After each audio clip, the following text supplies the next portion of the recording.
have never once in all of my time of using this app complained about a brand or a company because it would take them doing something completely immoral for me to even bring it up. But the experience that I just had with Airbnb is beyond me insane. So grab your popcorn, do your makeup, whatever you want to do, listen to this story, because if you're a woman that uses Airbnb to travel alone, or you're a man, doesn't even matter. It's unsafe for everybody. But speaking from experience, you might want to reconsider using Airbnb. Like, I will never use Airbnb again after this. Let me paint the scene. So I had to go to New York for a funeral. Already not a fun time, but I get to my Airbnb and there's the cleaning lady. She's still there. Even though this goes against their policies of having someone in the unit upon entry, I didn't care about this. I was just like, finish your job, whatever, la la la. And I jump into the bed in the Airbnb and I start looking at TikToks, and then 10 minutes later, she's gone.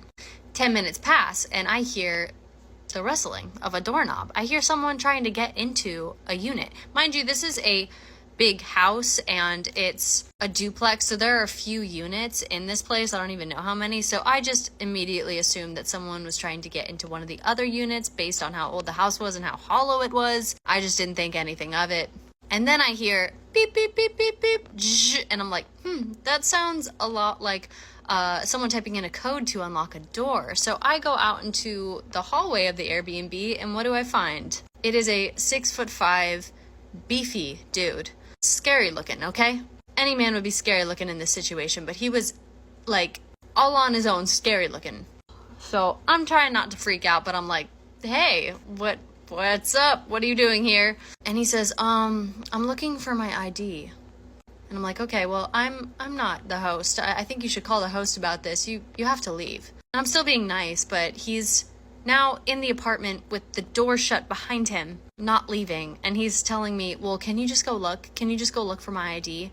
I walk backwards into the living room because I don't want to turn my back to this dude. And I'm looking in the apartment for his ID. And I'm like, nope, I'm sorry, it's not here. You have to call the host. And again, you got to leave. He pauses. He looks at me up and down. And then he's like, are you sure that it's not here?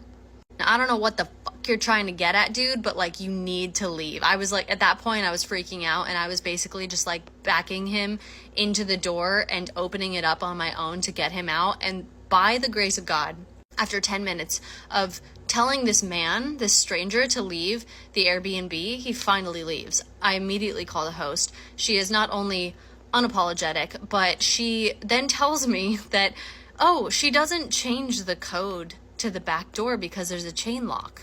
Does it look like there's a chain lock on this door?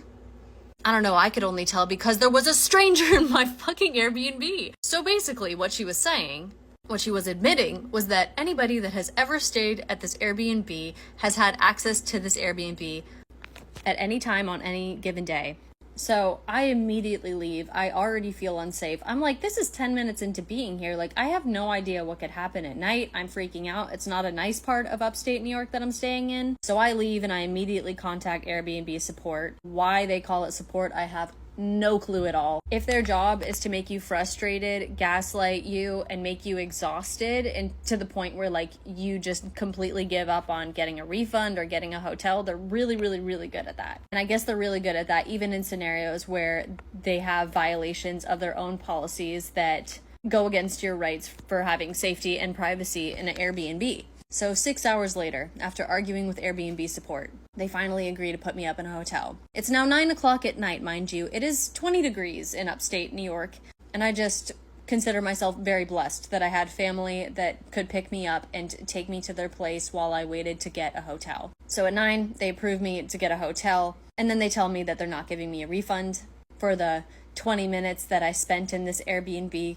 30 minutes, I don't even know, but most of that time that I spent in that Airbnb, I was just frightened. Mind you, I am carrying all of my work equipment. I'm carrying my expensive camera gear, I'm carrying all of my hard drives, and I'm carrying my memory cards. And I'm not going to mention the worst thing that could happen because I don't want to think about that. Let's just say I was very lucky in this scenario. So here we are 2 weeks later. I've been arguing with Airbnb support this entire time. 2 weeks later. They said upon further investigation, they can't give me a full refund. They also never followed up about this particular Airbnb and how they were going to change the code for every new tenant. So I'm assuming that any person that books out that that particular Airbnb will now be in danger and they won't know anything about it. Airbnb, I hope that you hear this. Your customers deserve better. Start taking responsibility for your failures because safety is not negotiable. That's all. That's a scary story. If I woke up and there was a 6'5" man in my Airbnb that I paid my money for, oh yeah, the cops are going to be called because this is unbelievable. And then they gave her the runaround, didn't give her any of her money back. She only stayed there for 20 minutes.